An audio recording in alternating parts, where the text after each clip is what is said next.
What year is this? What year do you think it is? 1996. That's the future, James. Do you think you're living in the future? 1996 is the past.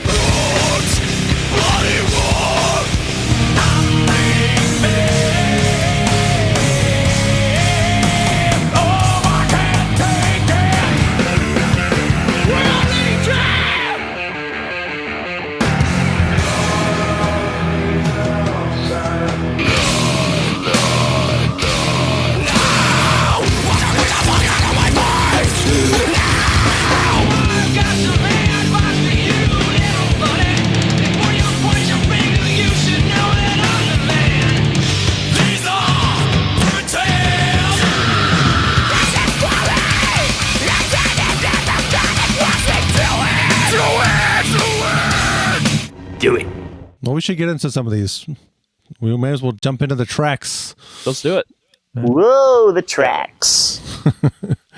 I did want to point out some of the demo stuff before we get into the, because I actually hadn't listened to like all of this thing.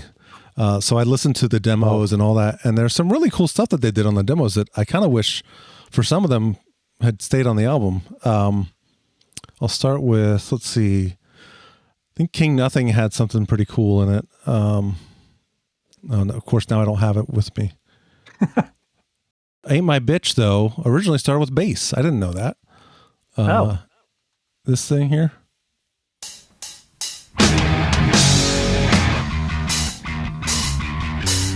And that's James. Yeah. Huh. That's very Motorhead sounding. Yes. Well, that main riff is very Motorhead sounding, so. It is, yeah.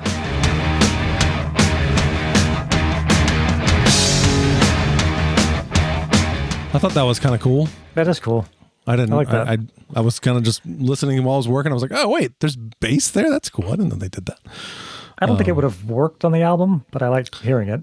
No, I think it's fine the way it is on the album. It's better on the album for sure. Yeah. It's I kind think King Nothing probably started off with that bass riff too. Yeah, I think so. Yeah. Outlaw Torn. This version is pretty much the album version, but at the end there's an extra vocal thing that I'd never heard before. Let me get to that.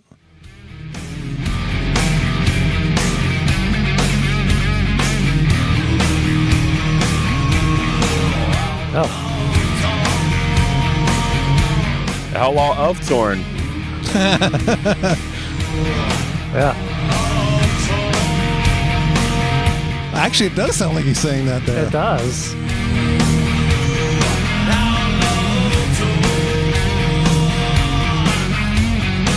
It sounds like Alice in Chains. I think they should have kept that.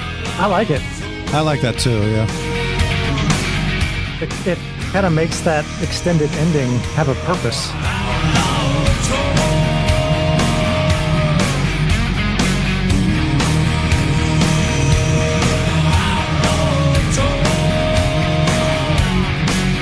That's really cool. Yeah. I'm way into that. Yeah. Cool vocal harmonies too. Really This is cool. awesome.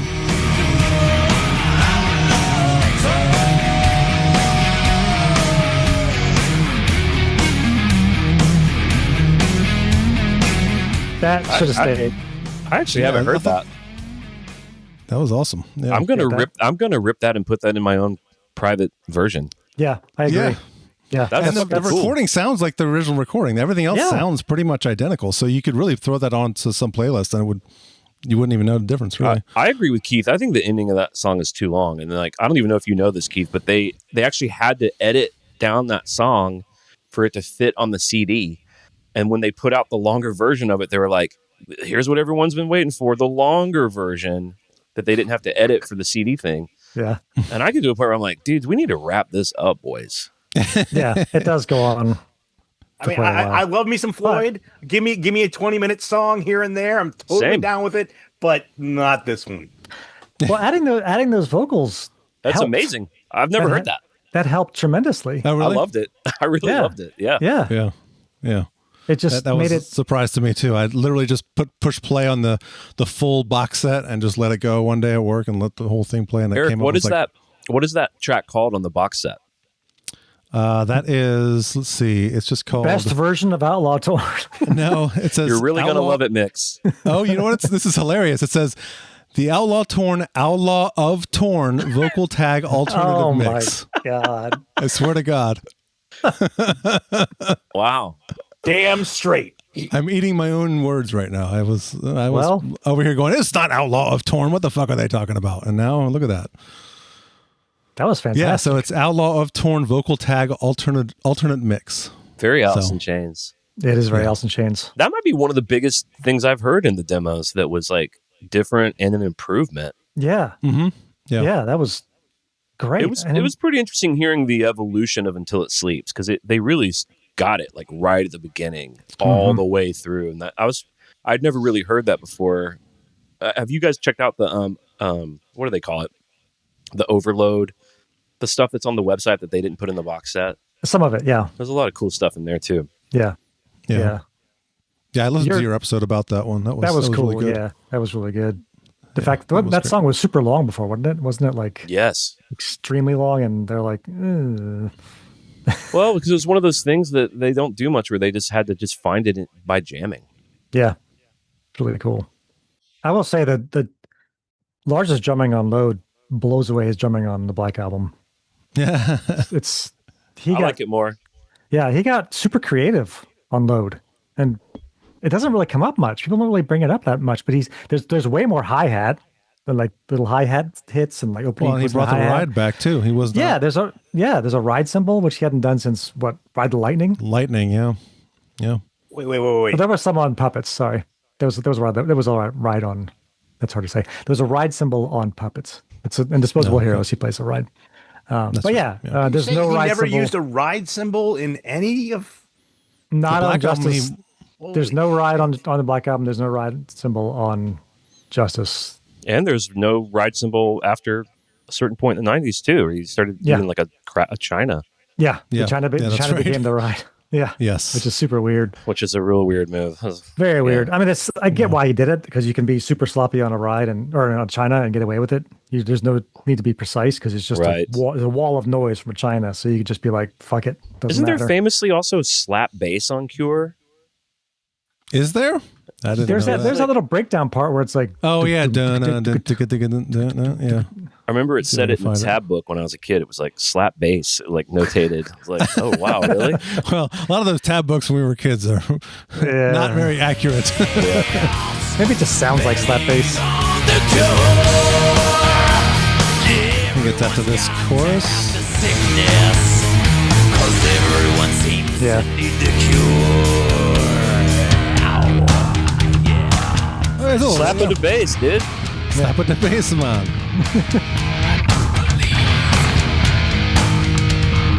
Yeah, definitely a slap bass.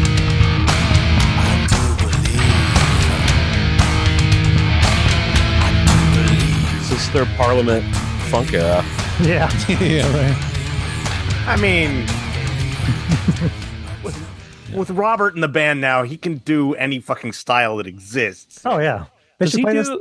Does he do slap? Is it slap bass on Cyanide on those breakdowns in Cyanide? Is that him slapping? Boom, boom, boom, boom. You know what I'm talking Could about? be. Yeah, it could be.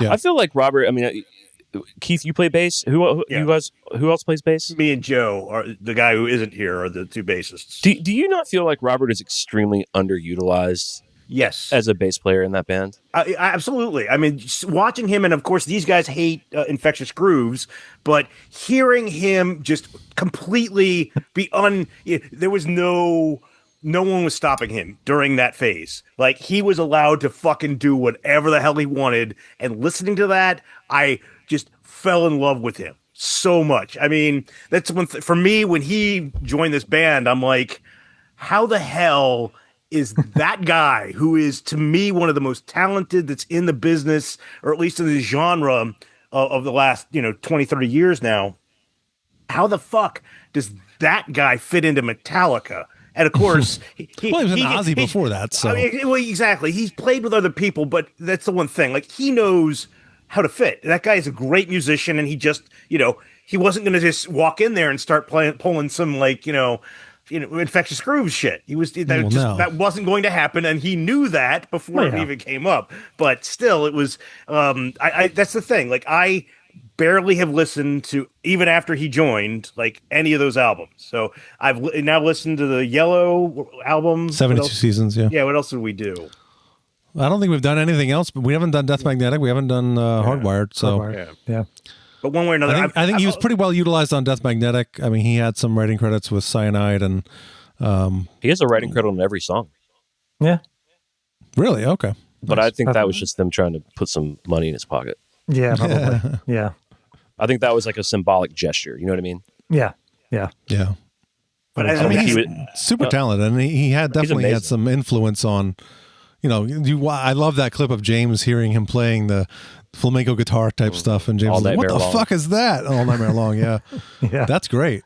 And they took that and turned it into a fucking one of their best songs. That song rules. That song fucking rules. So good. But I mean, just to get back into the whole, like, I'm a weirdo, and I love jazz, I love funk, I love disco. Like, I love how stylistic and how much the range of that guy stylistically is beyond reproach. I mean, I really think that Les Claypool is one of my favorite bassists of all time, but he really is the best at what he does, and no one comes close to what he does, but he doesn't do anything besides that bizarro stuff. Yeah. Robert can fucking play jazz. That guy can do. You can call him Roberto if you want to. Whatever. His full name is like 7 names. So yeah. But that guy stylistically, I mean, I've heard him do such a range and do it correctly. The guy can seriously play the hell out of that instrument, and I love that man. It really would be fun to hear Robert play more of the load and reload stuff. It would be. I 100% agree. There's like more room for him to get weird and yeah. I don't. But like we've already said, they're not going to.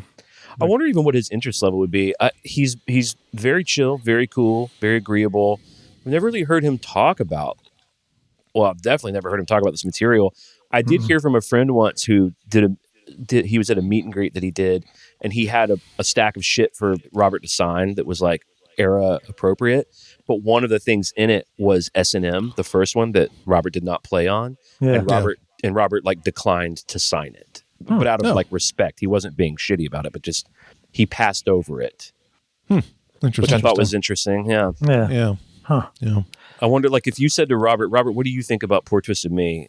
Does he know what that? Does he know what it is? Yeah. Would he even know what it is? I bet he does. But I don't think he could tell you how it goes or know how to play it. But no, I'm sure he knows what There's it is. No way. There's no way he would. Like know. Maybe when he first got in the band, he was like, "Look, I'm going to do my due diligence. I'm gonna learn the catalog. I'm going to be ready in case these knuckleheads want to do anything." But now he's been in the band for so long, and they don't give a fuck about these songs. Where he's like, "Yeah, I'm not going to brush up on Thorn Within." No. In the off chance we play that in Istanbul next week. That's the disappointing thing is, they do these no repeat weekends, and it's like, oh, cool, they're gonna have like these amazing elaborate set lists, but it's still just the same set list, just a different. They have the enough material over the course of the last 45 years. Yeah, they do. They could pull out.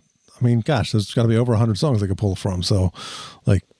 It's such a shame too, because like God, these songs, I assure you, are not that hard to play. A bunch of them are not. Even Until It Sleeps, like I said, it was their biggest hit. Like you'd think they play that more often, right? Yeah, they played it. They played it in 2024. We saw them in Boston. They played Until It Sleeps. Oh, you got to see it. I still haven't seen it. I think they've even been playing it occasionally on this tour, and they played King. Yeah. I saw King Nothing. Yeah. In St. Louis a couple years ago. Actually, I was thinking Hero of the Day. That's a song. That was the first single on the album. They should play that song more often. Yeah, it was all when they toured the album, they played it every night, in 96 and but yeah, it's long gone. And I watched the last, maybe I'm thinking about Bleeding Me. I watched the last time they played some of these. I think it was Hero of the Day. It was like one of their like Acoustic for a Cure benefit things. Oh yeah. In like 2016 or something. And it was pretty rough. Oh, really? Oh, It no. was pretty rough, and I could see them being like, you know what? Let's not play songs that are rough for me. Like, I think Yeah. it was kind of rough for James Yeah. That's at the weird 'cause- end when he kind of goes off, and I think he Oh was yeah, like, yeah, you know, we got a lot of good songs, and let's not do one that's hard for me to do. Yeah. Yeah, That's a that- shame because some of those are really good. At those benefit shows are awesome. I think it's like, dude, just if you guys just lean in on it and work on it, it'll be fine. But I don't think they're really willing to do. You know what I mean? It's like, Yeah. yeah. Yeah. Why? Yeah. Why? how You know? are they going to get together on their off time and like practice? Like, I just don't think No. they do that anymore. No. Yeah. And I think a lot of us were really hoping at this time, box set time, and anniversary time, that they'd put together some kind of like show or something. But it's like, They are should. Are they going to learn 23 songs they don't care about? You know what I mean? Like, Yeah, I don't think so. No. No. They're not going to. I mean, back in the day, you could like, well, we'll make a DVD. We'll sell 30,000 of DVDs. Like, you could make a case for like why it would be lucrative or valuable. Yeah. Yeah. I think now they're like, all people are, because when they played Fixer at that 40th anniversary gig, most people just ripped James for the vocals. So they're like, why are we going to go do that? And then it's a bathroom break for a certain subsection of the fan base, probably a big one. And then the people who already love the song are going to kind of rip us for it. You know, it's like, Yeah. Yeah. It was amazing to hear that live, though. I will say. Oh my God. That was. I think I shouted. I was watching it like the live stream and I was like shouting. That's where I got this shirt, actually. Was at that Oh, show. they were. I remember- Did you guys go to both of them? Yeah. Yeah. I'm guessing Keith was right there with you. I don't think Keith's I seen had to work Metallica. that. When was I had the to work last that time you weekend. saw Metallica, Keith? I've never seen them. oh my God. God. That's crazy. What? That's Well, and what insane. kind of were you like a big fan in the 80s? In the late 80s. Metallica was, I always say that, when really I was getting into music. My brother's 2 years older than me, but he unfortunately was getting into music at the same time. So I didn't have the Eric and Tim's relationship where Tim heard of something cool and was able to give it to Eric, or at least for them, they were getting into stuff in the mid 80s instead of the late 80s. So I was late to all this shit, and I started getting into heavier rock. And I remember enjoying like Bon Jovi and stuff like that. And my brother and I started watching Headbangers Ball. Then it happened. They released the one video, and it changed my life. But Yeah. I heard that, and it's just like everything stopped. And it's like, what that? Why does all music not? That's what everyone should be trying to do and emulate exactly what. And then of course, a friend of mine goes out, gets Kill 'Em All and Garage Days. So I had. Those were the first two recorded stuff that I listened to nonstop. My brother got Ride the Lightning and Master of Puppets, and then I won. You guys remember that story probably. I won And Justice at a carnival game, and I gave it to my brother for his birthday. And so that's where we, so that was me and Metallica. So my brother got tickets to an evening with Metallica. That was in 92. 90? Black Album, yeah. Yeah. Yeah. Was that Black 92. Album? Yeah. Yep. Yeah. It was. Yeah. 92. All right, because I could swear they went to one where during the Justice tour. No, there was no evening with on that Justice tour. Okay. Well, I know that Doug went to that one, but that was the whole thing. Like, every single time a big thing was coming up, I got suspended from school. So I like my brother would plan to go see Metallica at show, and I'd be like, "Yeah, man, absolutely," and I'd get suspended. And Oh my God, there went that a whole concept. I mean, the whole Anthrax Iron Maiden show that was like literally a 10-minute walk from my front door, and I got suspended again. So oh my God, that's insane. That was in '90. I was at that show. So keeping with the theme here, I'm really curious. Like, I know I didn't expect you to like this album. I was hopeful a little bit that there'd be like, oh, I revisited it, and actually, you know what, I can dig some of this. But let me go through. We're going. I want to hear what you track. think. Yeah. 2x4. Fucking hate that vocal. Whatever the vocal they're doing there is garbage, and somebody should have said stop it. I like the twang. I like the swing. The beat to it has got a swing feel. And I feel It does. again, it's like you guys. I think the word Motorhead-esque has been used a few times, Yeah. right? That Yep. one definitely felt a little Motorhead, but that vocal just killed it for me. What do you mean? What do you mean? The vocal, just the way he delivers it, or what? It's like the I'm about to get out the Yeah, bed it's up, that down, droning down. that goes behind the. It's not even what Oh, you're James' talking about main the thing's doing. retribution part. Yeah, let's Friction fusion. Let's play some of this shit.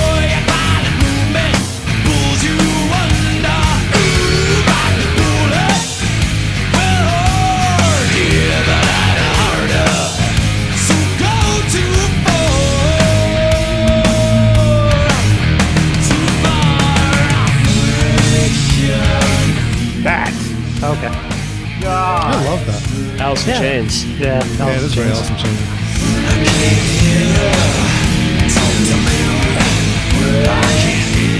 So no good, huh? That one's a House that Jack built. Pretty good. love Let's that see song. here. Yeah. The vocals. Let's see here. The vocals aren't really strong at 5:13. It sounds like he's half-assing it. What? I gotta hear what you're talking about. No way.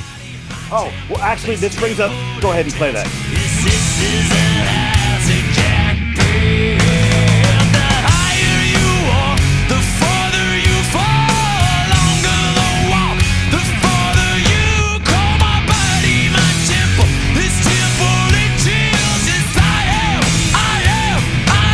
Love that.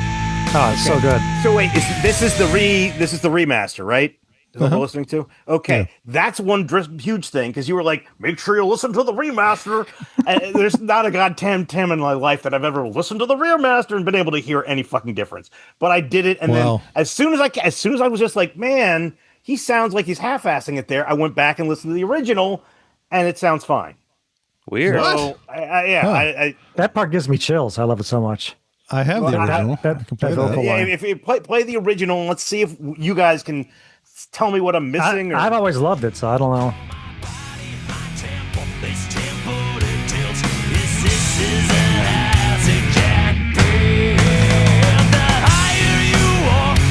Sounds the same to me, but Well, exactly. Vocals actually feel hotter. Yeah. I love this. It's so good. that riff is so fucking good. Yeah.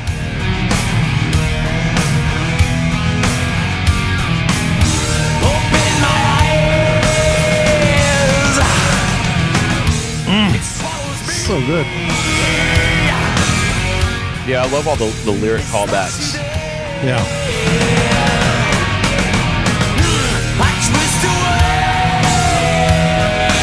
Also the talk box. Don't forget the talk box. Oh yeah.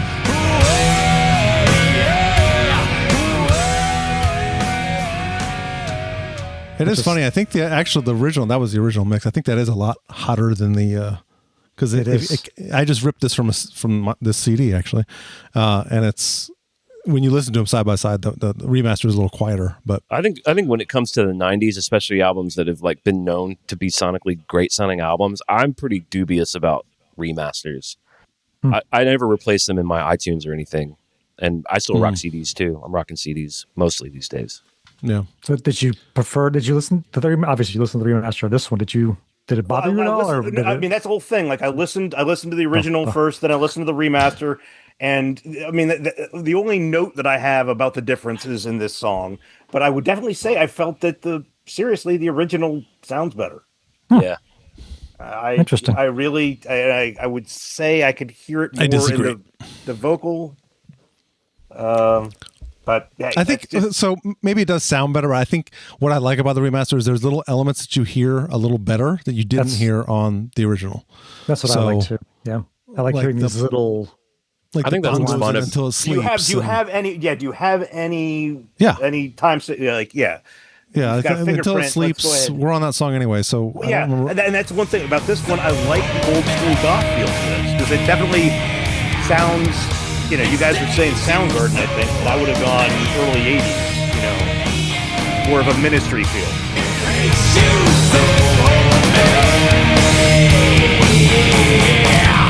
It holds you, holds you, holds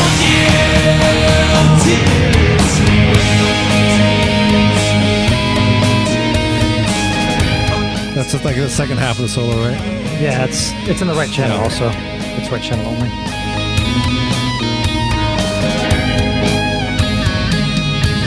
Right here. Wow. Yeah.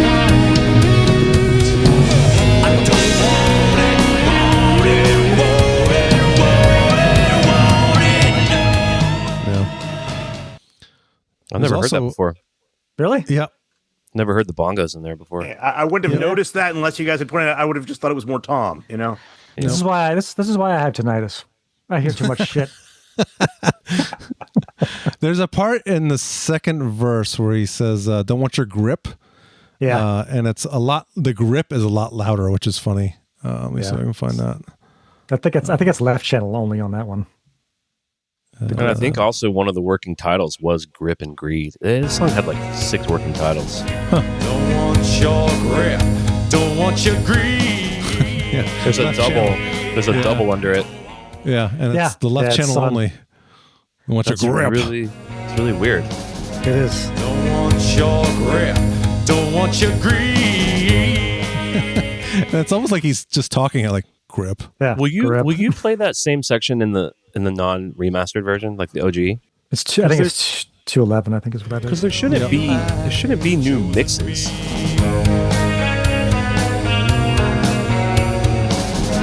Don't want your grip. Oh, it's in there too. Yeah, it is there.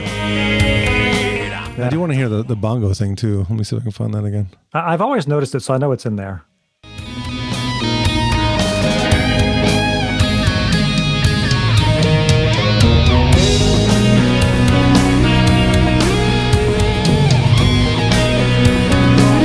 It sounds like It's a little more clear on the remaster, though. I think it sounds you like can hear little better. it sounds to me like a delay from the toms. It's like It's a guy going. interesting.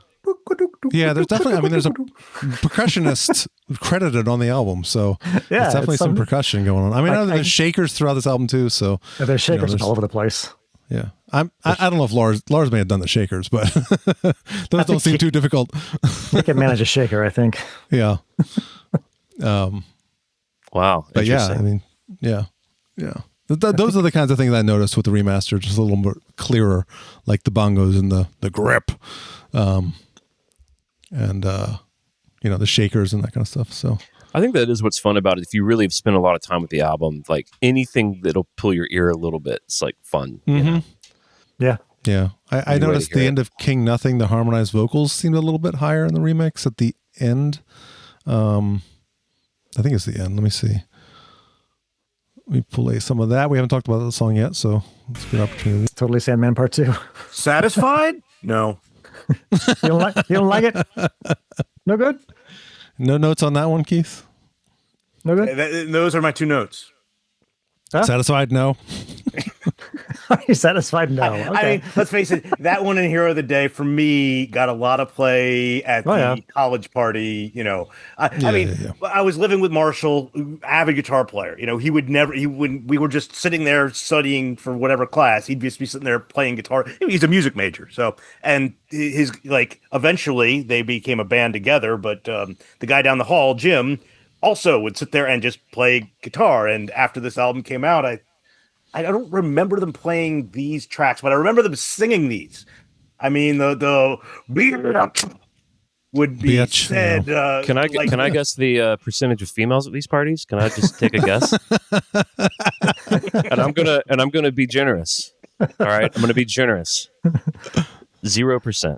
I'm gonna. It might have been a negative, you know. Somehow. They were leaving. They were there, but then they left. Yeah. Yeah, well, but that brings up the huge thing. Like nowadays, like you see like these shows and like like a freaking what's her name, the Iron Maiden fan. Then she likes Metallica, and she's what the hell is her fucking goddamn name? I don't know, Lady Gaga? Lady Gaga? Yeah, Lady Gaga. Lady Gaga, like at these metal shows, and all of her fans are now going to like metal shows. There were no women at metal shows in the 90s. No. No. Fuck, man. No. These kids today don't know how good they have. Someone sent me a picture of a recent Rush show, and they were like, the only woman in here is the drummer now. Yeah, that's No, probably that's true. accurate. Okay, Yeah. all right, time out. Well, all of their fans are dead, so. Well, 60-year-old Canadians mostly.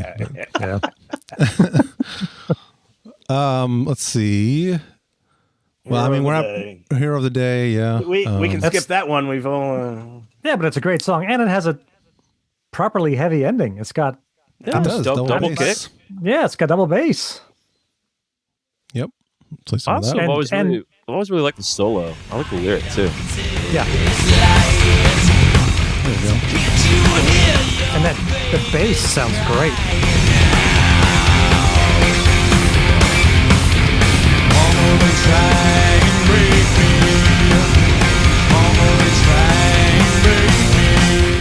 I can see how this may have been too high register for him in 2017. So It's when he goes up. when he gets up, yeah, when it goes up an octave, yeah.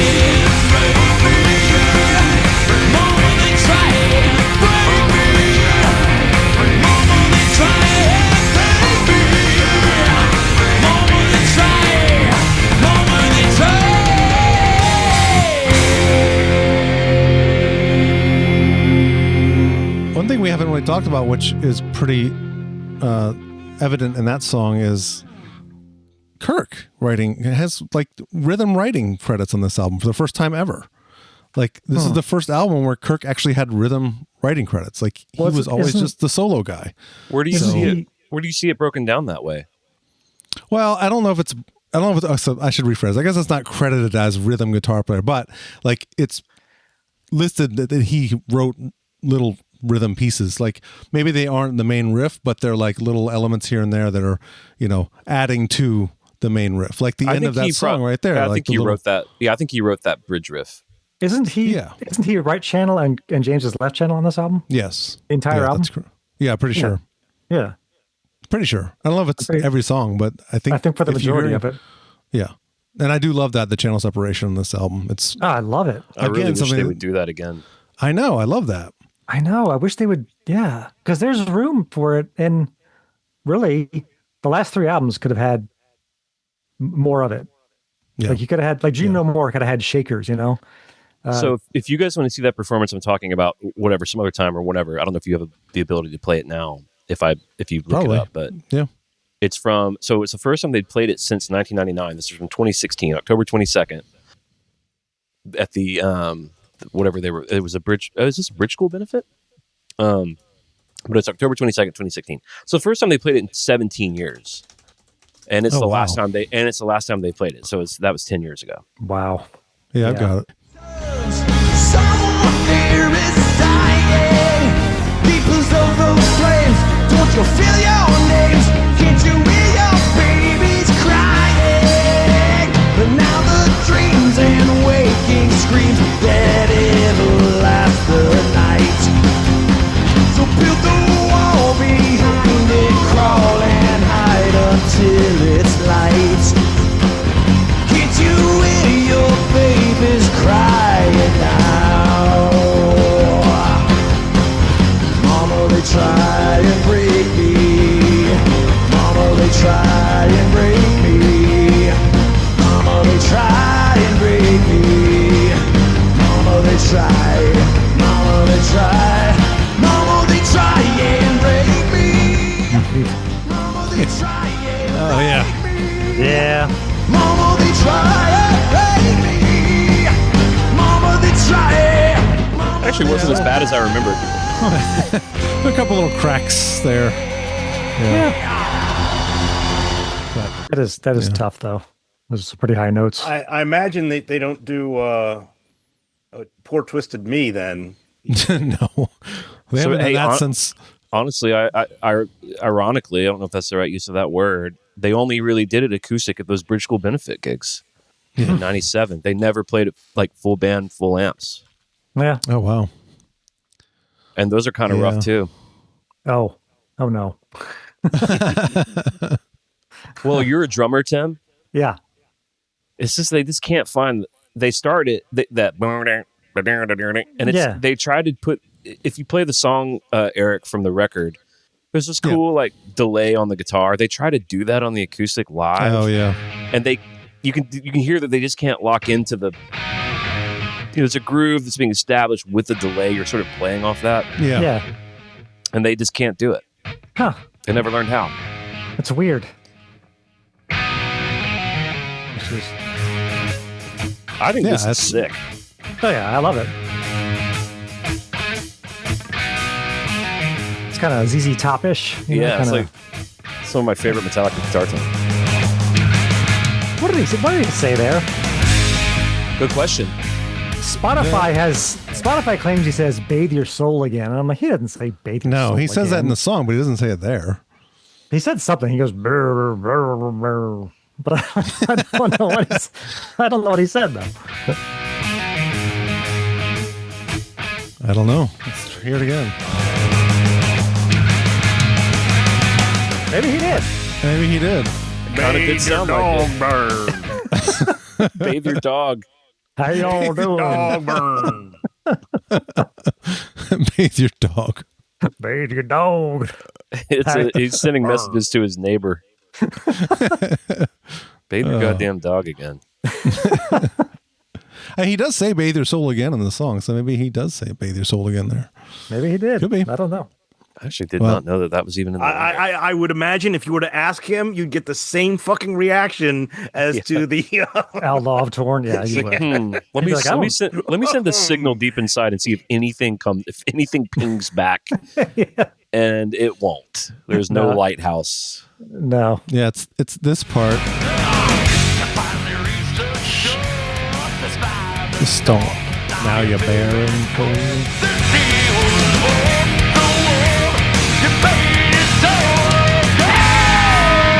Yeah, so warm you bathe your soul again. Yeah.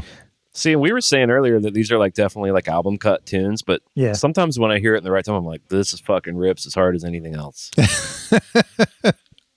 I don't love think this it song. does. I think that I like the song. I just think from Cure, like, you know, if you have the vinyl nowadays, it's 4 sides, and Yeah. side 3 is like Cure, Poor Twisted Me, Wasting My Hate. I think Mama Said, and it's like, I mean, Mama Said is great, but that's the weakest side of that 4-sided album for sure. That's why I think it takes a little bit of a dip. I'm not saying they're bad songs. I just think after you hear Bleeding Me, which we haven't talked about yet, by the way, that's like, to go from that to Cure is like, that's a step down. True. Yeah. Yeah, it's true. Sure, it is. But we should talk about Bleeding Me because it's phenomenal. wangy. Twangy. I mean, Bleeding Me, I feel like is the masterpiece of the album. Like it's, Yeah, I think so. To me, the centerpiece. Yes. And they still play that. I mean, I don't know the last time they played it, but it's of probably the songs on this album, it's probably the most popular. Probably most S&M 2 might be the last time they played it. I think that's, well, I think did they play it at the 40th? I don't know. Or was that Outlaw Torn? They definitely they played did- Outlaw Torn. Yeah. Yeah, it might have just been Outlaw Torn. But, But there's a lot to go over on this song. So. yeah. I mean, Keith, even when you it didn't- starts. You didn't like it? This one was no, I this one's fine. I didn't have anything negative written down. Okay. I mean, it's got some has Pink Floyd vibes Has to it. Oregon in the beginning. Yeah. There's Oregon right there. Yeah. I'm pretty sure that's the only time that's been used in a Metallica song. Yeah. I thought there were keyboards in Delivered. Well, Nothing Else Matters has like keyboards, but like an organ. Yeah, Oregon. Hey, what's up?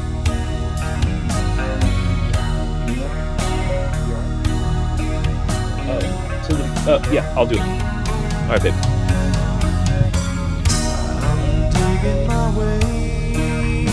Oh, I meant to play that little thing. That's something that Clint, you actually pointed out on one of your episodes. That thing that Kirk is doing there, the ding, ding, ding, ding. It sounds like Dream On from Aerosmith. I never pulled that until you mentioned it. I was like, oh, it does sound like Dream On. It also kind of does a similar thing in No Leaf Clover. Yeah, he does. You're right.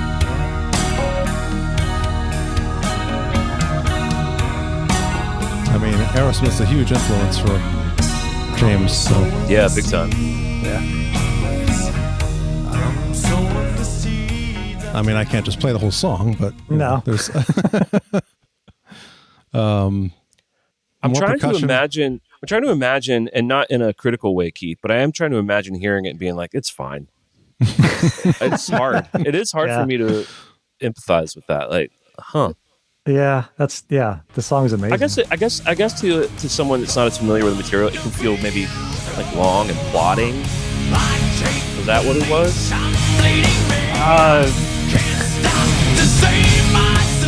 Explain your thoughts. Right now I don't have a reaction because like I'm trying to remember the song as we're listening to it. Okay.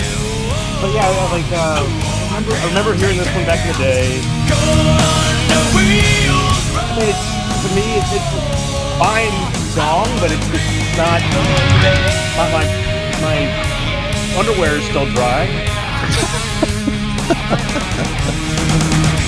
That's impossible. No way that's true. Well, I am getting to that age.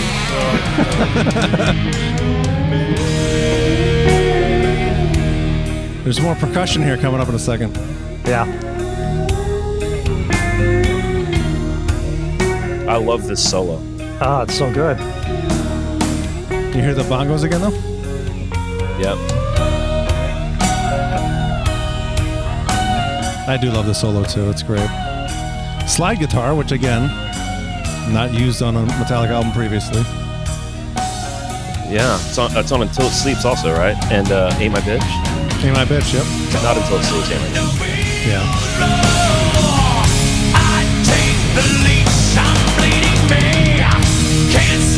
This song is awesome. It is. It's so good.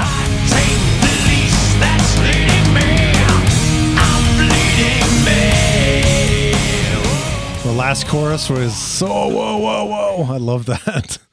So I can get to that. Yeah, I think it's also one of fucking great. I think it's probably the best guitar solo on the album. That could. Yeah, Well, that's- I think Outlaw Torn might have it beat. Maybe that. Yeah. God, that's so good.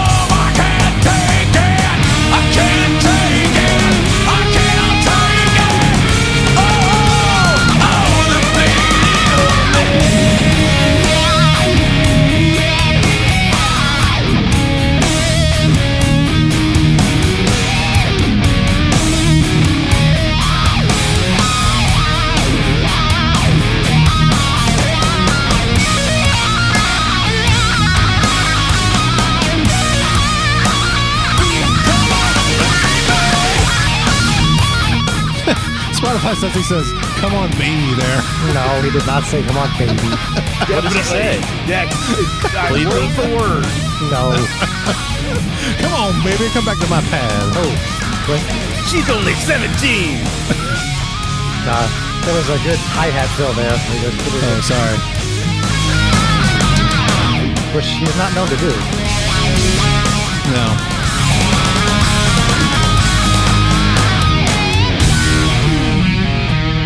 Yeah, that's a great solo. I think forget One of my about- favorites on the album. I think you were talking, Tim, about Outlaw Torn being a contender. I agree. Outlaw Torn is another like highlight, but Outlaw Torn feels like a burst of, unless you're talking about the James like whale sound stuff. No, I'm talking about when the proper guitar solo in Outlaw To- Torn. to where me, it that just feels really like- explodes. It's an explosive like emotional burst, which I Yes. like. Yeah. But it feels a little like, dare I say, a Kerry King-esque sort of. It's like a burst. It's a burst of stuff. Whereas the Bleeding Me solo like has melodic like ups and downs. And Yeah. it goes on More a ride. composed. It's. It I mean, feels like they're a real solo. Yeah. they're neck and neck. And the other Yeah. thing about both of those solos, which is kind of a strange thing to say, but what Lars is doing during the guitar solos is strangely perfect. It's like he's doing these fills that it's weird to have fills going along with a guitar solo, but he does. And when we get to Outlaw Torn, you'll hear it. He's doing this stuff that's like, it syncs with it somehow. It matches the intensity of it. It's really interesting. Time And he out. hasn't really- Are you saying that Lars is talented? Hell yeah, he's talented. Well, that was the other cool thing to do after they started, after Load came out and everyone just started bashing on Lars, especially at the Napster stuff. And now you can't go anywhere on the internet and find anything good that anyone has to say about Lars. So, Yeah, I know. And Bleeding Me, there was that cool thing with the vocals around 305 where he's I am the beast that. Oh yeah, that feeds whole the part beast. we skipped over that. Yeah, that's great. And it's in the right channel. Oh, it's so fucking cool. Yeah, I'll play some of that too. And Keith, you know Lars is the greatest drummer in heavy metal, right? You know, they're the Beatles of metal. He's the Ringo. Of Yeah. He's the Ringo Starr of heavy metal. Yeah.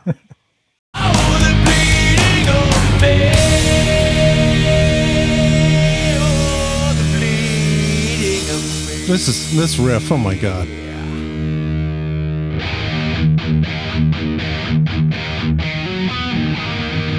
Oh, that little hammer on. So that's left channel, which should be James. Yeah. Oh, the Yeah, that's so awesome. Yeah, and The hi-hat. the dual vocals here too is great. Yeah.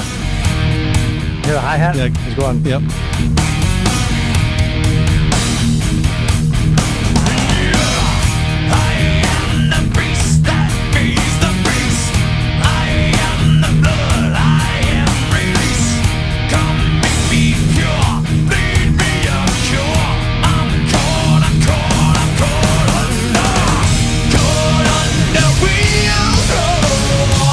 So good. So good.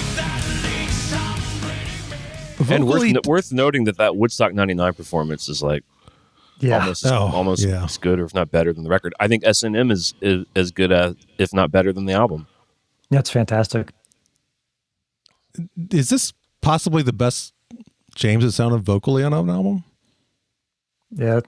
Definitely on load. I mean, let's face it, that you can't really compare all the stuff from the first four. No, but I mean, like because it's singing definitely- wise. exactly. You know? This is really kind of his launching pad of really becoming the vocalist that I think we all now expect. Yeah, from him. he The learned guy- a lot Yeah. from Bob Rock on the Black Album, but I think he really came into his own on this album and I think so too. really started exploring the different things he could do with his voice. I mean, listen to what you just heard on Bleeding Me, the different, like, that low growl, like, I am the beast, that Oh, beast. it's so cool. It's so great. When did the was it another Garage Days that they did? Yeah, was the one that had all the covers? 98? They 98. called Okay. it Garage Inc., but it's basically that, yeah. Yeah. But that's the one thing. Like when you listen to those tracks, they're cover songs, but it's them doing their style of those cover songs, and that's where I think. Yes, I never listened to this album, but I heard enough of that back in the day where you really could seriously tell I would assume that he definitely took some lessons and was, had a vocal coach and whatnot at the time. Yes. Because he had gone from growly into, holy shit, this guy's got a good solid tone. And, he's never had the greatest range in the world. And I think he realized, I think we both were just joking about the fact that he really shouldn't try to push his range too hard. But the guy can absolutely fucking, hold a pitch. Yeah. Yeah. It's the perfect vocalist for Metallica. We talked about these next three a little bit. We played a little bit of them already, too. We haven't talked about Mama Said yet, though. Well, can we at least? I don't have it written down. The time stamp of when he does the vocal range in "Poor Twisted Me." Does anyone know where that is? I don't know. When he goes high. Yeah, when he goes, and he hits it. He fucking hits it. But it's just like as soon as I heard him, just like the first thing I thought was Bruce Dickinson back when he was just like, when we were young, we thought we were invisible and we could do he'd go out every night when they're on tour and try and hit the way you're supposed to hit it every night, and eventually realized that was going to destroy his throat. And like when I heard that, Yeah.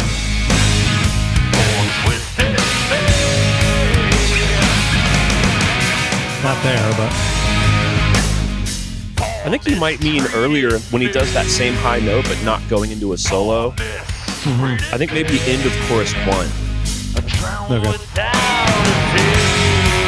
It's also one of the only things that is problematic to me about the production is you can hear the compressor. I think that it peaked. I think he was too hot, and they liked the take, so they heavily compress it, try to keep it from peaking. Yeah.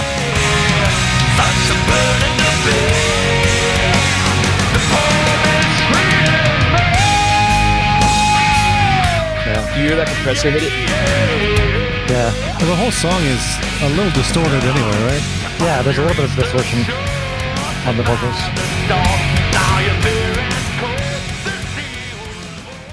Yeah. Yeah. I mean, It's funny when you learn these things, like you learn studio things, and then knowing these things sometimes can mess up your enjoyment of things. You know, and you're like, I'm tainted by technical knowledge. Well, I remember when Perfect Circle's second album came out called 13th Step, and there's a song there called The Noose that I like a lot. I love that song. Oh, yeah, it's fucking awesome. And a friend of mine that I was listening to it with was like 8 or 9 years older than me, but also quite a bit further ahead of me in the music world.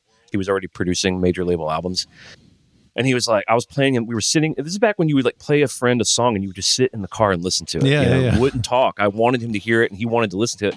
And he goes, man, this song is mixed. He's like, the mix isn't great. Like the drums are way too loud. The drums are way louder than the vocal. I remember being like, dude, fuck you. Like, you think that a Perfect Circle doesn't know how to mix an album? That was on purpose for sure. And now all these years later, I'm like, they are kind of loud. Like it's a little loud. It's a little too loud. I wouldn't do it, but I'll never forget that being like, oh man. Now I think about that every time I hear the song. That happens. People show you stuff and you're like, oh no, can't unhear. We should talk about Mama Said because we mentioned it, but it's the country song. It's the country song. There's no way around it. It is a country song. I mean, there's no way around it. It's a country song. Yeah, I mean, James was listening to a bunch of country. He wanted to write a country song, so he did. Even the video, he's got the cowboy hat on and everything. Yeah, I actually really love the video. I love it. Pretty cool. You can tell that it's like a green screen. He's in the car, but you guys watched it recently when at the end you basically reveals that he's on a movie set and it's a green screen like half car. Yeah, but the video ends with him getting out of it, and then someone just brings a horse up to him, and he just walks this horse off the set. That's the end of the video. I don't remember. Complete non sequitur. It's great. It's very Lynchian. It's like, what's the horse? Yeah. What the fuck's going on? Yeah. Yeah, I gotta say, man, I love the song. I don't think I liked it as yeah. much when I was younger. I think that was a skipper for me, but as I've gotten older, I'm like, I love the real bendy, pedal steel sounding stuff. Yeah. Mm-hmm.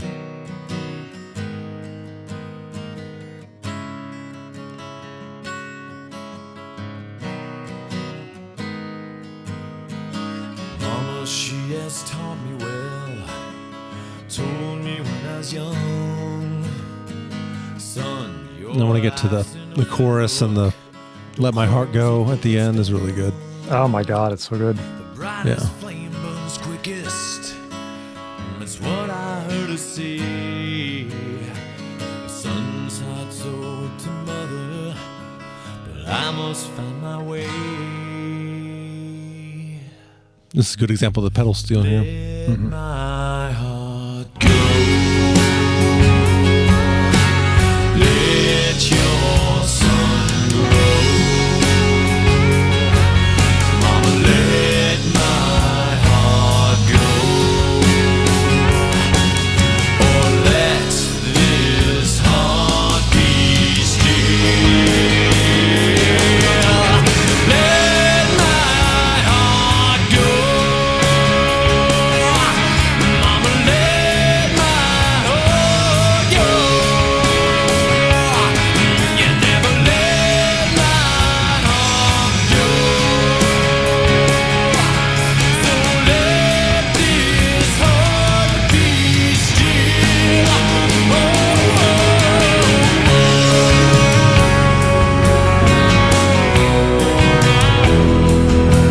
Musically, right there is so good. Yeah. Yeah. Well, it really could have gone into like a big Guitar Hero thing. I like that it did. Yeah. I gave, but you gave me your emptiness and I take to my grave. So Keith, is it just it's Metallica doing country, so it's not good? Because I know you like some country stuff. Seriously, that solid tune. Oh, okay. All right, good. That one easily. I could throw that one in anytime. Okay. I'm shocked to hear it. I mean, the biggest thing about, as we were just mentioning about his vocals, like, holy shit, does it come out right then and there? Like, when he's holding those, the biggest thing, country music to me, fuck modern stuff that is, it's not country. It is, Elvis Presley was not the king of country, he was the king of rock and roll. Modern country is all about rock and roll. And it drives me insane that so many country artists right now say, I'm country, when they're rock bands. Flat out, pure and simple. Country is about vocals. It's about a blend of gospel and bluegrass, and the key part of it is vocals. And you don't need high range. You don't need any of that. Johnny Cash is one of my favorite musicians of all time. You need good storytelling, and you need a solid tone. You need pitch, and right there, when he's doing that chorus of that song, fucking perfect.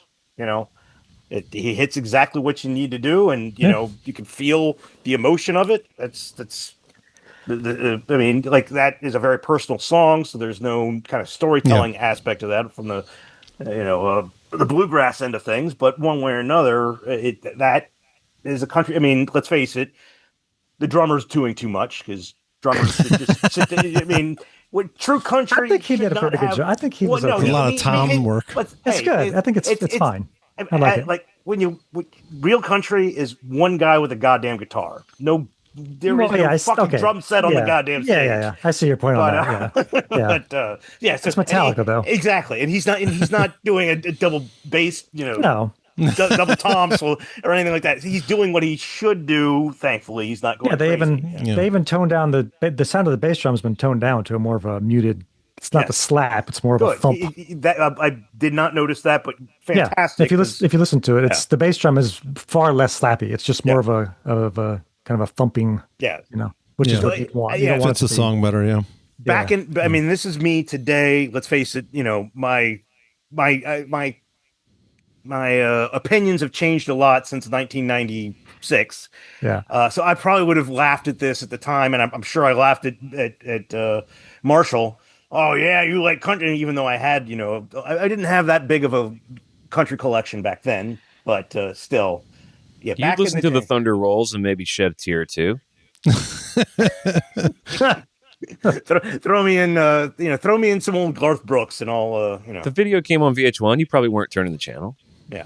Okay. I mean, that's the thing. These songs are just, if they're good songs, regardless of, okay, it doesn't sound like Ride the Lightning. No. But if the songs are good, they're still good songs. Period.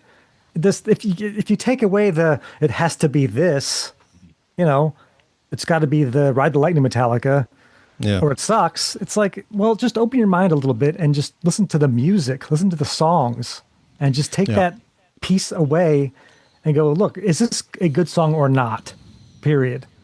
Listening to it just now, I was just kind of amazed that they pulled it off. I mean, it really does show a lot of range. It could have gone horribly awry. Doing something that could have been really bad. Yeah, that is what I was thinking. Yeah, this could have been awful. It's almost like a miracle, like what they got from it. Yeah, it could have been as bad as the next song. Oh. Well, I like the next song. What's next? Thorn Within. I like Thorn Within. Thorn Within. I love Thorn Within. What is this? Candlebox? Well, Candlebox. The first I love Candlebox too. Candlebox rules. So the main riff. I just saw Candlebox like 2 months ago. Dude, real quick, I just got to say, so I'm a big fan of the band Live. Keith, I'm sure you'll hate that. Yes. Well. And but when the lead singer and the bands of Live broke up, Candlebox had also broken up, and that lead singer of Candlebox formed a band with the Live guys called The Gracious Few. The Gracious Few, yes. And I've known about this band forever. Never was interested because I was such a big Live guy that I was like, I'm not interested in the bald guy not being in Live. Yeah. Dude, I listened to that Gracious Few album like a month ago for the first time. There we go, Throwing Copper. It is awesome, dude. Gracious Few, that album is really good. The Gracious Few album. I was really shocked. Good. I was shocked. Yeah. Anyway, that's my quick aside album. for that. We had the drummer on. We had the drummer on our show, yeah. Of The Gracious Few? No. Well, I guess technically, yes. Yeah, because Chad Gracie? Yeah, he was on our podcast, Yeah, we had him. Whoa. I'll send you we talked about Throwing Copper. I'll send you a link to it. All right, so Thorn Within is Metallica filtered through the prism of Candlebox. I'm into it. I like it. Well, We always said the main riff sounds like Danzig riff, actually. But which is funny because the Danzig riff sounds like another Danzig riff, which sounds like a Led Zeppelin riff. So it's like this whole. Which Led Zeppelin riff? What is that song? What's the? Joe would know. Of course, Joe's not here right now. Oh, you're talking about the burner, the sex type thing? Yes. Yeah. I always think of Sex Type Thing by STP. But Danzig had it Danzig first. Claims, But Danzig stole it from Led Zeppelin. So I'm trying to think of a Zeppelin song that does that descending gaga gaga gaga. I'm trying to remember too, but Let me text Joe. I can. Yeah, I'll ask him right now. Hold on. We didn't mention "Good Day, How Do." Good day, how do? Let's see. That's a staple on the middle of your podcast. I love anytime someone starts an email with it. I'm like, thank you for listening and enjoying that part. I need to make a little soundbite of it. You should. Every email. Sex Type Is that Thing, Led Zeppelin. that's Thorn Within, right? Yeah. In the Light is the Zeppelin song. Is that it? Okay. Could be.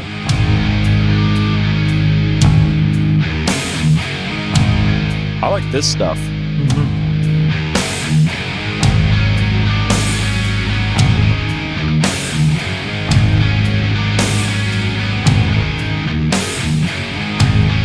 Oh, Joe said it's In My Time of Dying. That's a long song. Yeah. The Zeppelin one, I mean. Yeah. This riff here. Yeah.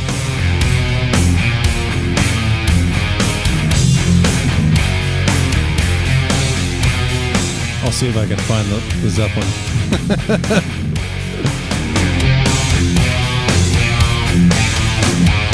Yeah, and my time of dying is 11 minutes, so. Yeah. Too long.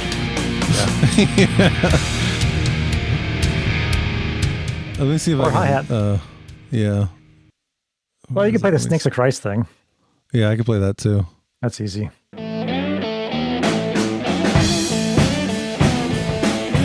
See that sounds more like Snakes of Christ, or even Twist of Cain. Twist of Cain that's actually sounds more like. Yeah. Hey, a twist of cane. Hey, Charles my Bruno.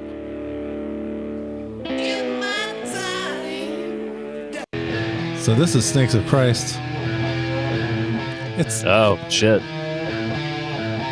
Yeah. I think Metallica was listening to more Danzig than they were Stone Temple Pilots. I would say so, yes. Yeah, that's egregious. Yeah. So Call the lawyers. Yeah. Also, we didn't mention the Ronnie, the Kiss Ronnie thing, the God of Thunder.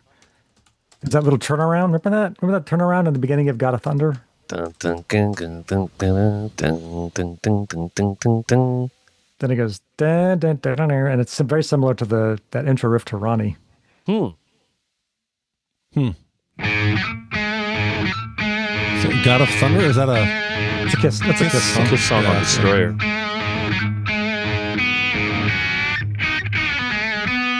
Yeah. So now So that try- riff? Yeah, and then just go play God of Thunder.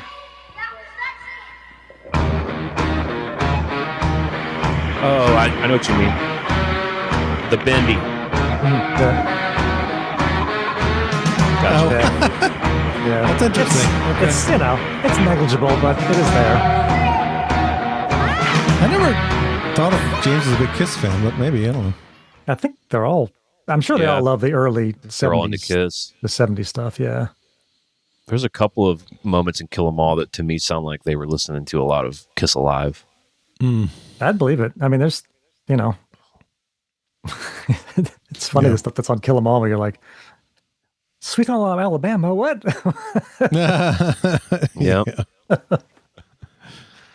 Oh, I the wonder lyrics. what the sound at 22 is. It's like a slap thing or something. It's like I don't know. The what? It's 22 seconds in on Ronnie. There's this weird noise. Oh, Oh, it's a vibra slap. That's it. Yeah, vibra slap. I couldn't think of it. I knew it was slap something. Yeah. That's crazy. I've never noticed that. What?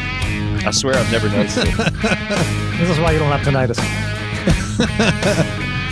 It's pretty prominent. Yeah. I love the lyric, blood stained the sun red today. Yeah, I like that that is too. cool. Yeah. I always thought it was.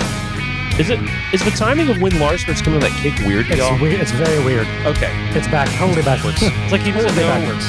Yeah, it's 100% backwards. Can we listen to that again? How he comes in? It's completely wrong. I wanted to go.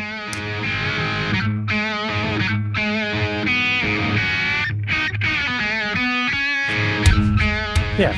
It's backwards. It's backwards. It's And on the again- upbeat. Yeah, again, I don't think they. And it gets straightened out, but Yeah, it does. He does that a couple times on some I think Metallica he does songs. it on. I think he does it on Poor Twisted Knee also. Yeah. It's pretty funny. Yeah. Yeah. I do love this song though. Yeah, I like I that. think it's great. I like it, yeah. I mean, I think it's the worst song on the album, but I love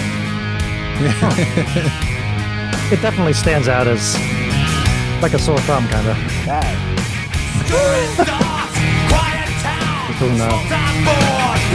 He literally starts the lyric saying, "The story starts." Yeah. Quiet time, yeah. I love this riff. Yeah.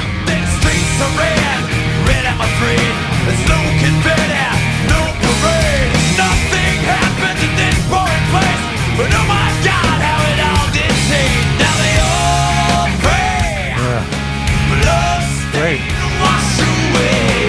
Kind of a prescient pre-Columbine thing too. It is. Yeah, a Yeah. little bit, It's a little disturbing. Yeah. It's In like school. hindsight. It's like a school shooter thing, right? Uh-huh. Isn't that what it is? I Yeah, always I assumed think it. so. Yeah, it sounds like a yeah. Yeah.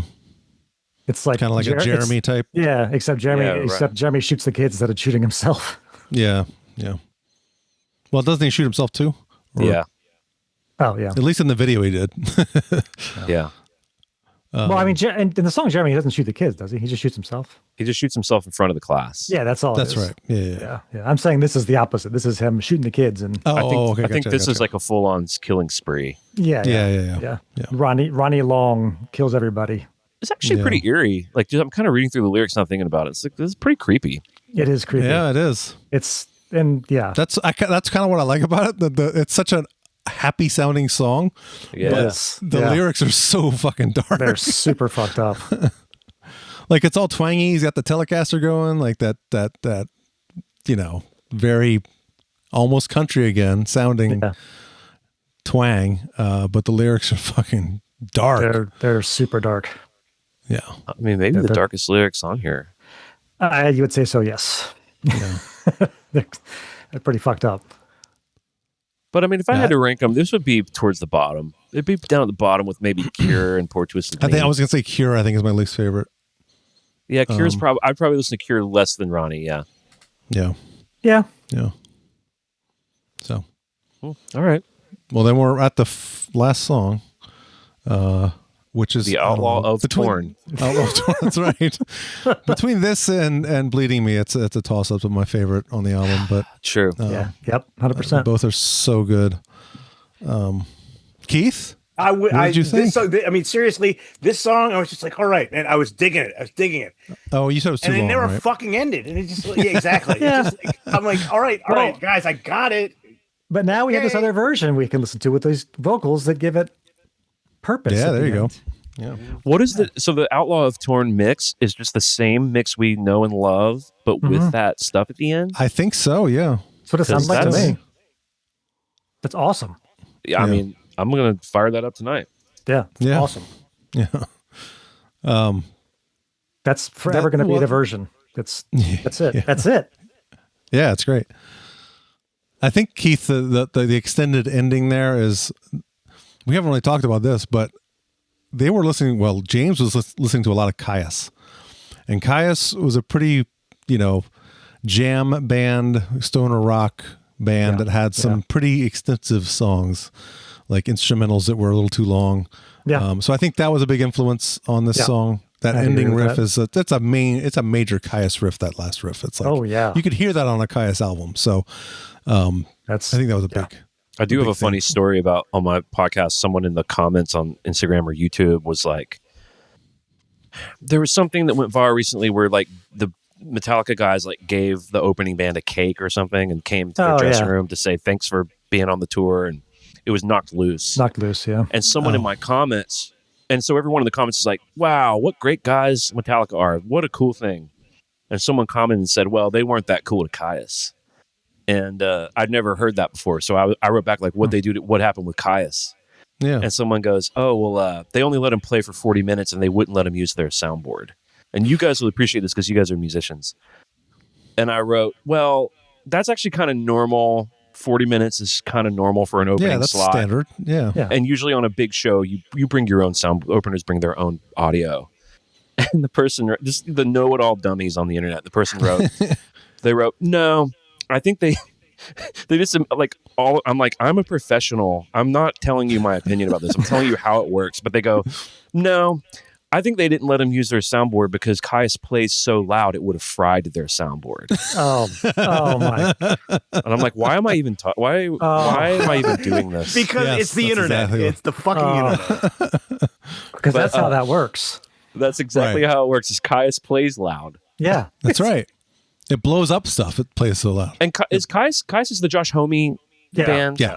Or Yeah. Hom or Before whatever. Queens of the Stone Age. Yeah. yeah. Great band. I need to check them out.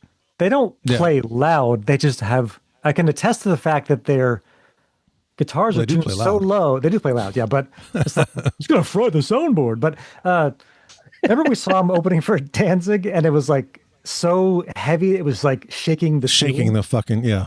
It was like we were walking in ridiculous. because we showed up to the show late, and we're like, "Shit, Kai's already on." But it was like, It was we're like, "Oh my god!" What's the album to check out if you're going to check out one album? Sky Valley, probably. Yeah, probably start with Or, Sky Valley. or Circus Leaves Town. Yeah, Sky Valley's probably my favorite. Yeah, they're both on par. Oh, okay. Welcome to Sky Valley. Gotcha. Yeah, Sorry, yes, welcome to Sky Yeah, Valley. I was like, I can't find Sky Valley. No, welcome to Sky Yeah. Valley. Right. You know, another band I never checked out was Down. Oh, yeah, They're tough because like their first album is good. yeah. I wouldn't say great, but it's good. But Stone the Crow, that song is you listen. yeah. That's the best Down song easily. Stone the Crow. Yeah, you'll love Cue that. that up because that's great. Okay. That's a great And the song. first album is like 80% good. Also, bury Me in Smoke. Oh, that's a great song. Isn't that the closer on the first album? I don't know if it's a closer, but it's that. Remember the end? Yeah, I think it is. Yeah. I think that is the last song on the first. I think it album. is. Yeah. It is on NOLA. God, that's so. Oh, maybe play that first. Yeah, I'm that's- adding it. Well, Stone the Crow has that great chorus. Stone the Crow's so good. Yeah, both of those are phenomenal. But I mean, yeah, they tend to get After a that, little- though, yeah, they it's didn't really kind of- have great stuff. Oh, guys, guess what the Unfortunately. top two songs are? Stone the Crow Stone and the Bury Me in Crow. Smoke. Oh, I can't believe it. Realize, real lies. That would not be their top song. No, definitely not. Okay, let's play some of Outlaw Torn. I'll go straight to that last riff, that Caius riff. Oh, that's so good here. Again, with the flanger on the bass. Yeah.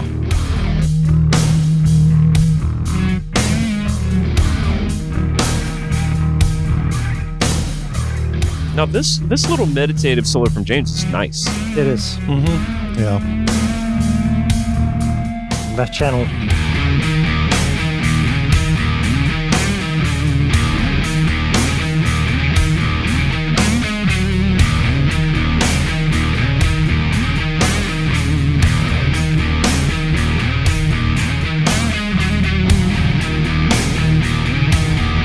Yeah, we did play some of this earlier when we played the alternate vocals, so I can go back a little bit and play some. Well, I would recommend. Okay, so Give me a time cue. okay. Well, I was going to say play the solo, but when you listen to the solo, it's at 6:15. But when you listen to it, sorry, 6:25.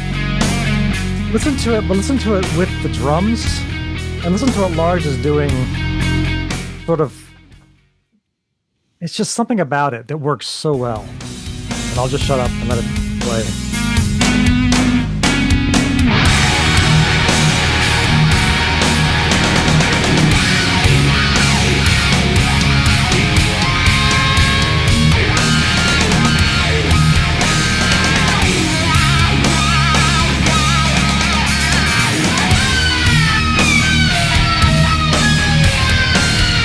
Hi-hat. Yeah. Yeah.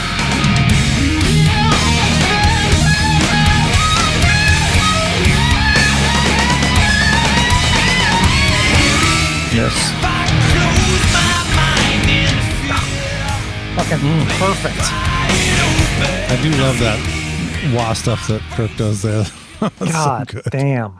That whole Yeah, section that's is great. just perfect. It's like the drums are just enough. They're not, it's just, there's just enough space for Kirk to do his thing and Lars is doing his, it's just, I've always said on my show too, like I wonder if you guys will agree as musicians, but especially for a band that can play Disposable Heroes and Dyer's Eve and Fight Fire with Fire, for them to play like in a groove and slow like this had to have been challenging for them. I know Yeah. it sounds simple, but it's actually hard to play like that, especially if you are big fast proggy guys or whatever. Mm-hmm.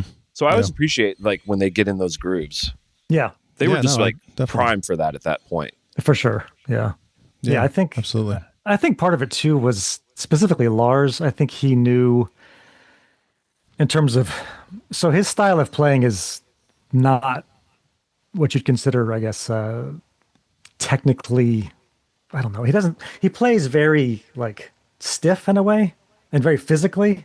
So if you watch a lot of these guys play that are really fast, they don't hit very hard. Yeah. If you watch them, they're very light and they're super. They're all on the wrist, you know. Yeah, it's all on the wrist. But Lars is a lot of forearm, a lot of shoulder, a lot of upper body. Yeah, it's a lot of that. And when you watch him play, it's very.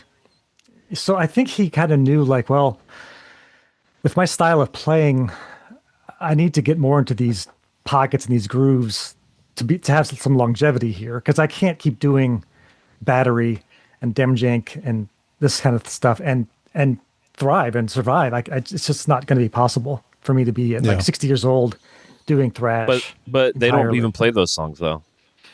Yeah. I think too, it's just like that's just not what the songs were asking for. And it's like I've watched some of these like pre-production videos where they're playing it, they're like rehearsing it almost, and it's just as good. It's like you see in the load stuff where they're like, well, we could have taken take 14, but we took 16, because they're all good. Yeah. I would be nervous to play a 12-minute song that's a groove like that, because I'm like, I don't think I can do 12 minutes without fucking it up. Yeah. But you watch it, and it's like they just were so confident in what they were doing. Yeah. Yeah. It really like it's really amazing to me. And like I did that when I did an episode on Bleeding Me, and that riff we talked about, that bridge riff. Yeah. If you play it just a little bit faster, it's not as cool at all. Yeah. It kind of loses power immediately if you don't lay back. Yeah, you got to have that groove. Yeah. And it's just crazy that not one of them was kind of rushing it or on top of it in a way where they're like, dude, you keep being on top of it. And maybe they did. Maybe that's what takes 1 through 13 were. But how much of this do you think was maybe Bob Rock saying, find a pocket, find a groove? yeah, well, I don't think there's audio of it, but there's like them talking about how he did that to Sabbath True. He got them to slow Sabbath True down. Yeah. And he called it the Kashmir of the 90s or whatever. But yeah, I think Sabbath True was a little more on top and in your face. And he was like, dudes, if you just slow it down, it's going to get heavier. Yeah. So maybe that's kind of something they carried over from that. it's possible. Yeah. Or it's like very Sabbathy, It is. Yeah. to be slower. Yeah. Yep. Because we already said this, but they never went back to this particular. Inamorata's the closest. Yeah. Yeah, for sure. Yeah, that's true. And yeah. I love that song. Yeah. It's my favorite song on 72 Seasons. Yeah, rips, definitely. Yeah. Yeah. It's so good. I'm glad they played it live too. It's Keith's favorite, I think, from that album. Keith's more of a Room of Mirrors guy. I love Room of Mirrors. I love Room of Mirrors too. All right. Well, we could go on for 3 more hours here talking about this, but we have been going for 3 hours, so we should probably wrap this up. But last thing we do on these episodes, we grade the album. So I don't think it's going to be a surprise what 3 of our grades are, but it's an A through F grade, right? Like overall just for this album, right? Do you do minuses and pluses? Yes. Mm-hmm. Yes. You've actually done F minus. Oh shit! what got an F minus? Annihilator. Yeah, there's an Annihilator album. There was a couple. I can't remember the other one. Yeah. I think there may have been. I can't remember. Yeah, I can't remember the other ones. But for me, there was the Skinny Puppy album that got an F. Yes. It wasn't F minus though, was it? I don't know. It might have been. I think That was a tough listen. But anyway, for this album, A through F. I mean, I'm trying to think of a reason to not give it an A plus, and I can't. So you don't need to. I'm rocking A plus. All right. There you go. I said A, not A plus. And I think I'm taking into the account, like I said earlier, when I combine this and Reload, I like it better than a lot of their albums. But there is a little bit of a dip there for me with Cure and Poor Swiss of Me, Wasting My Hate. So not an A plus, but definitely an A for me. That's what I said too. I'll go. I gave it an A. No. Nope, sorry. I figured. Well, let's let me skip in there so we can end on a high note. Too late. I didn't say anything. Just edit that out. Yeah. Do it live. Let's face it. We all know I'm not going there with this. So I'll go ahead and go with C plus. Oh, Okay. well, hey, I'll take it. Yeah. That's not bad, actually. I'm very curious to see when we get to Reload what that's going to be like. Yeah. Because for me, I know that for you, Clint, that's like Reload is your second. I don't think Reload is as good as Load. And I would actually put Reload personally near the bottom if I was ranking their entire discography. But I know a lot of, like we talked about, a lot of that is where you came in, where you were introduced to the band. So I get it. I'm wondering what I'm going to think about Saint Anger. Oh God, You might like it. Yeah, a lot of '80s metal guys like it. it's we actually talked about Saint Anger. Yeah, we did. We did. Oh, okay. We did I like it. It's just a lot, What was it? It was a Saint Anger, and we talked about two albums like simultaneously that episode. Yeah, we did. I'm pretty sure. I probably did, and That was can't remember the other one. 2023. Yeah. And I'm giving Load an A there. There you go. So 2 A's, an A plus, and a C plus. Yeah. So it averages out to like a B, I guess. Yeah. Which is That's still pretty good. Yeah. Yeah, I can live with that. Pretty good. Pretty good. Have you guys seen the new Larry David show? Not yet. I watched I the want first to. episode. It was pretty good. I haven't watched the second one yet, but It's all right. It's pretty good. I'm hoping it gets better. But yeah, it's Yeah. fun. I like It's seeing him on screen, period. Oh, of course. I'm just a fan. But yeah. He's awesome. He's fantastic. well, that is one thing that we do. Is what are you listening to now? You could Clint could mention that show. Well, I don't know if I'm excitedly watching. We are rewatching Silicon Valley, my wife and I, and it's as good as it great ever show. was. great show. I'm listening to this really great British metal band called Witch Fever. I listen to it like every day. It's another really good kind of power metal band called Castle Rat. Oh, hell yeah. Yes. I'm trying to go see them in September. They're so good. They're crazy. so good. Oh, they're so good. Joe introduced us to them, and I was blown away. I was like, "What? This album is fantastic." Yeah, they're so good. It's so really fun. good. It's kind of gouarish in a way that it's all like fantasy, medieval. I mean, they're But called they're great Castle Rat. musicians. Great songs. Yeah, great songs. Yeah, Castle Rat's Apparently, fantastic. they're building like a whole lore around their songs. Yeah. So Whole Well, and backstory. It's fun. They're coming Backstory. with unto others. Unto Others, which is another good band. Another good So, band. And when you say they're coming, you guys all go to shows in DC? They live too far away. So. Oh, okay. Well, no, I have come down sometimes. I've traveled down. Yeah, they're playing in Maryland, so it's about it's in Baltimore. So for me, that's like a 2-hour drive. Wow. But sometimes Eric will drive up here and we'll go to Pittsburgh because Pittsburgh is only about an hour from here. So Yeah, so we'll do sometimes he'll that. come up. Yeah. Just Cool. depends. Yeah. Yeah. Well, I had a blast. Thank you for having me on the show. I had a great time hanging Absolutely, with you. man. Talking Metallica. Yeah, we loved having you, and open door policy. We'd love to have you back. I mean, you mentioned Pearl Jam. You mentioned Candlebox. yeah. Like we talk about all these bands. So, Well, when you guys do 97, I would love to do pop, U2 pop. Oh, we haven't talked about U2 at all. no. So that would be interesting. That would be Well, we're interesting. gonna have you. We have to have you on for Reload, obviously. Oh yeah, I would love to do Reload. Yeah, that's an obvious choice. Yeah. Did you, Eric? Did you want to try to get a soundbite from Clint about? Were you trying to grab soundbites about puppets, Master Puppets, little snippets? Oh yeah. Yeah, so obviously 86 40 year anniversary of Puppets. We're going to have a Puppets episode at some point this year. So, we've been asking guests like, just a quick thing about like, is there any memory you have about Puppets, anything you can think about the Puppets that's special to you, anything that you want to mention about that album? Because we'll probably do like a little, montage of different guests talking about that album. Oh man, So, I mean, I have so much to say about Master Puppets.